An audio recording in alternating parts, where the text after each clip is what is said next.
Good evening, and welcome to Having a Drink with Mink. I'm your host, Jason Mink. It's great to see you this evening.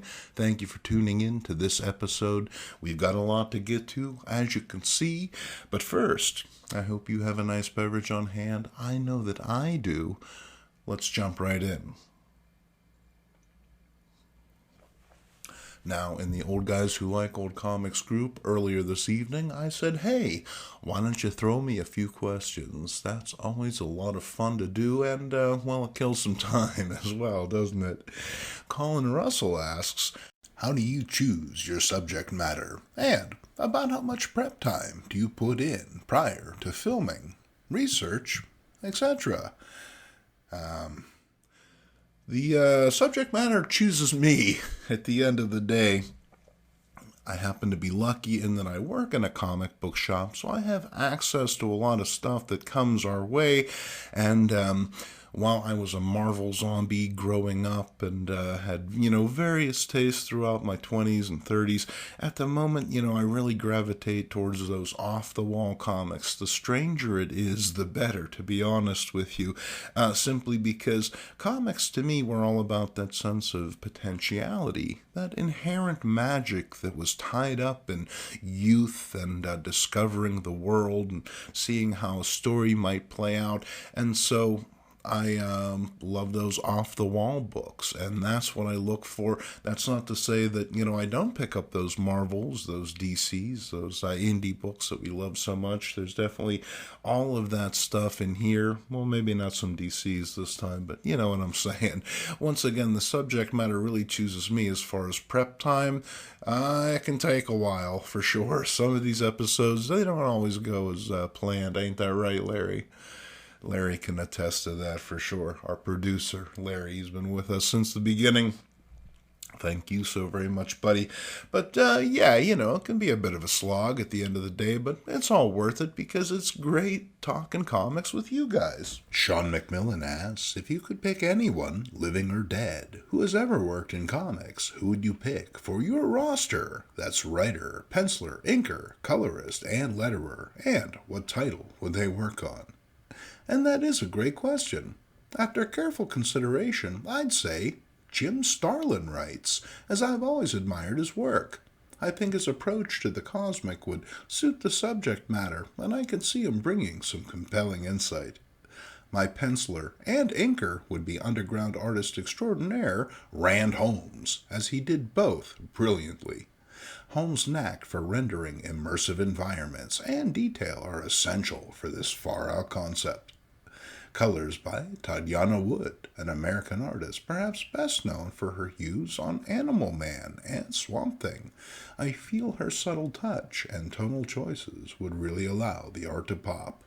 On letters, the legendary talents of Tom Orzechowski, whose work, quite literally, speaks for itself. This collaboration would ideally appear in an anthology book, maybe from Warren or Skywald, as the over-the-top nature of the ideas and imagery might be a bit rich for the big two.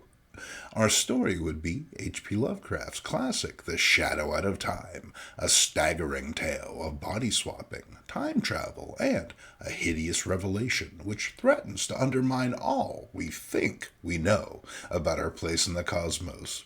I feel these four creators would really deliver something special, with Starlin giving unique voice to the characters, Holmes and Wood providing mind-bending visuals, and Orrs making the whole thing easy to read. Because easy reading is the name of the game, baby. Next up, Joe Covert asks, are you now, or have you ever been? I have to say, well, yes, frequently, and definitely on the docket for future installments. Orrin Phillips asks, which Atlas title do you think had the most story potential, and if you could revive 3 titles, which would they be? There were so many. Demon Hunter had a compelling concept and an intense and uncompromising hero, but sadly never got past the first issue. The Grim Ghost should have been huge. That was a lovely-looking book with a lot of possibility, as was Howard Chaykin's The Scorpion. The art was top-notch and had an almost cinematic energy that their more successful counterparts at the big two may have lacked. Don't buy it? Well, dig this sequence from Target number 2, illustrated by Howard Nostrin. Alone and cornered by mob enforcers, FBI agent John Target knows the only way out of it is through it, and lets fly with the lead. It's brutal and uncompromising, with an ironic Woody and Coda in the mobster's hilariously grotesque death spasms. I would revive Target as well as the underappreciated Tiger Man, another character that deserved better. Oh, and Lomax, as I feel the idea of a disco-era hot dog-loving New York City cop would be a lot of fun to play with in 2023. Mark South asks, if you could have any superpower, which one would you never choose? You know, I don't want any special abilities that make me, obligated to go out of my way, you know? Doing good for folks is great and all, but I'm pretty busy at the moment. Think of me as a reverse Uncle Ben. With no power comes no responsibility, hey? Colin Russell inquires, when is Larry going to get his own spin-off series? Well, Larry does have his own non-comics-based YouTube channel where he posts weird, avant-garde videos. I haven't got a clue as to what it's all about, but if you want to check him out, well, follow the link below. There's your plug in place of your paycheck this week. That's okay. And Owen Keenan asks, was there ever a Rule 6? Well, I have to say, there is no Rule 6. There never will be, and we're going to stand by that, too. In fact, I've kicked people out over it. Might kick myself out over it in the end. All right. What next? So who's this little red boglin hanging out on the table here? Why, of course, that could only be the Red Skull. The Red Skull, you might be asking? Yeah, that's what I'm saying. But this isn't an official offering from Mego. This is from their file of figures they probably won't do, and for obvious reasons.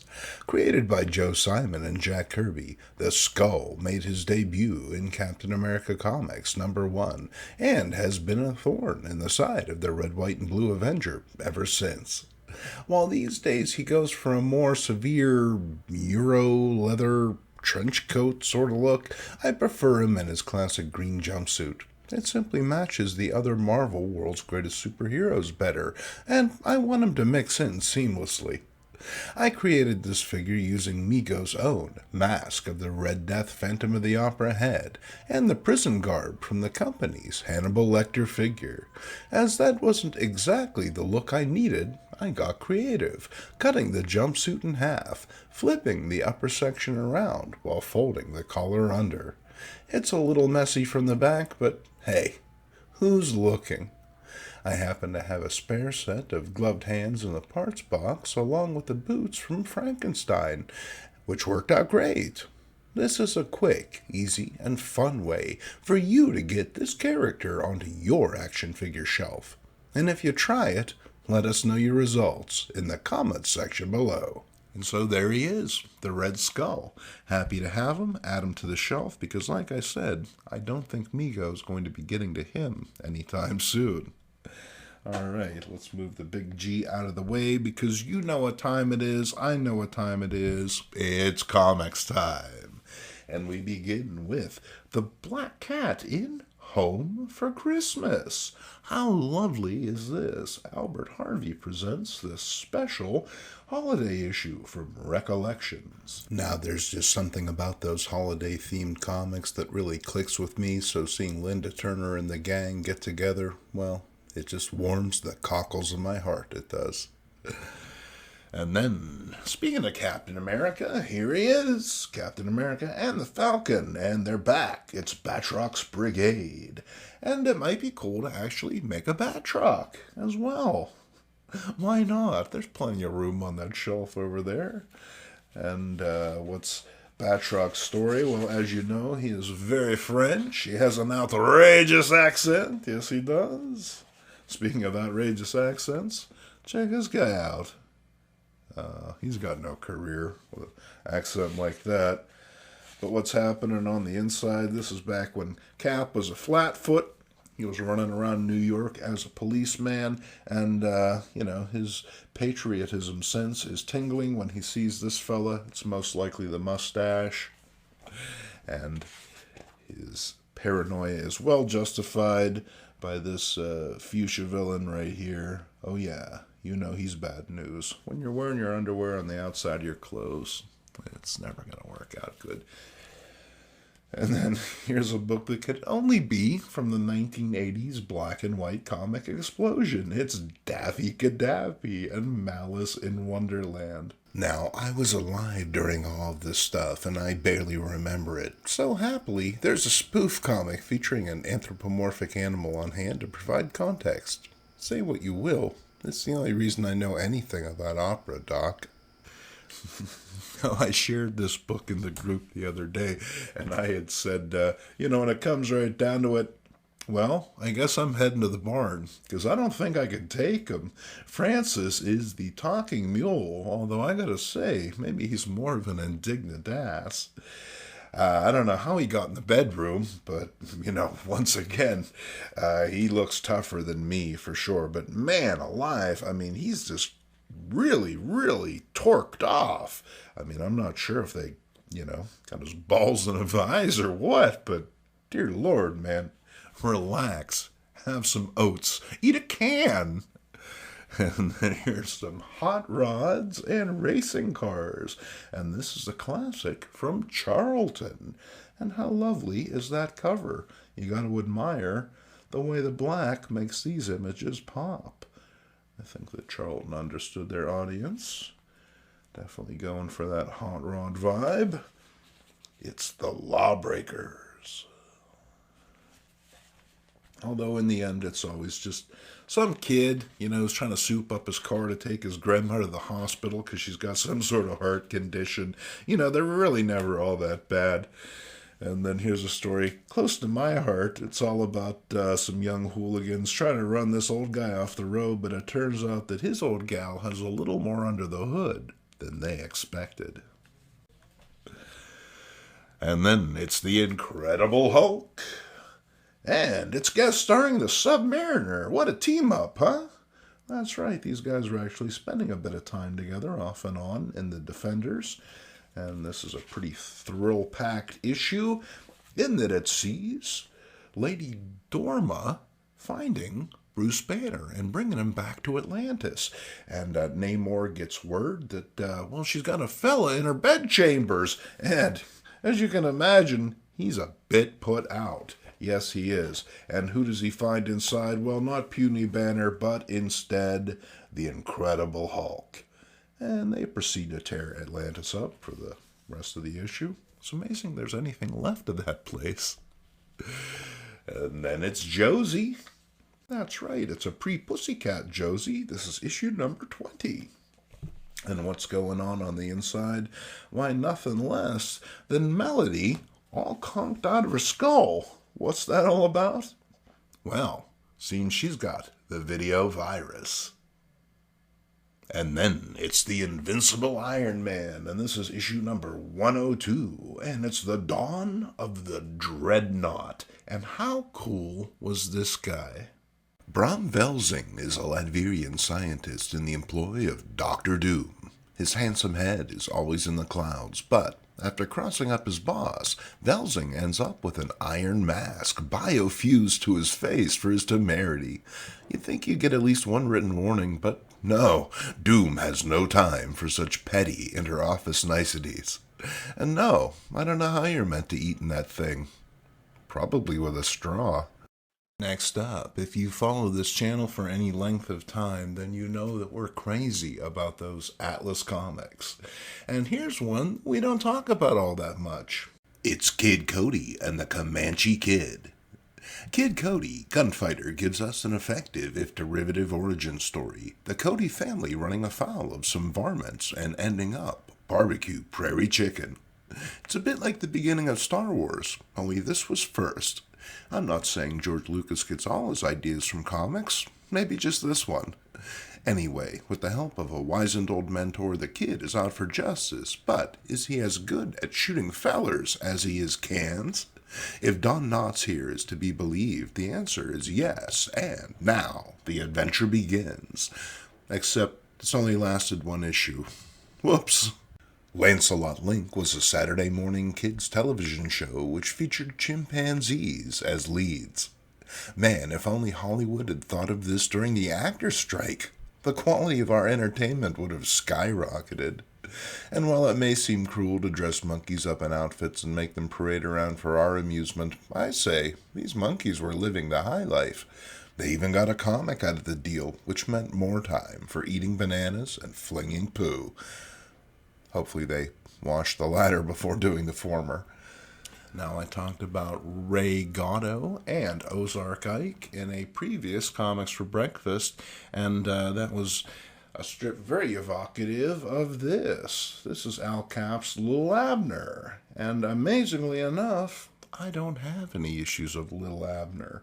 Well, up until now, of course, but when I saw this one, I had to have it. Look, it's the Wolf Girl. Wolf. My buddy Darren always used to rib me. He's like, what is it? The Wolf Man. Wolf. The Wolf Man. Wolf. Wolf. Okay, and then here's my favorite little Lotta cover. I just happened to come across this book in a pile. It should have been with all its fellows in a box somewhere filed away, but somehow its effervescent nature just made it bubble to the top. I love this cover, as do many of you when it comes right down to it. The stuff on the inside really isn't all that exciting, but it's this image that's incredibly iconic. It's pretty much representative of everything fun about the character and that decade that we love so much.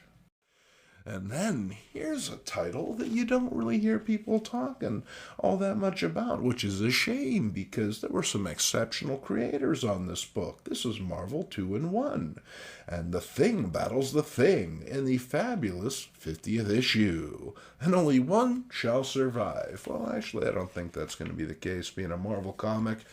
I'm sure that they'll both be fine. But that's pretty thrilling as far as full-page illustrations go. That's the Bronze Age Ben facing off against the Silver Age self.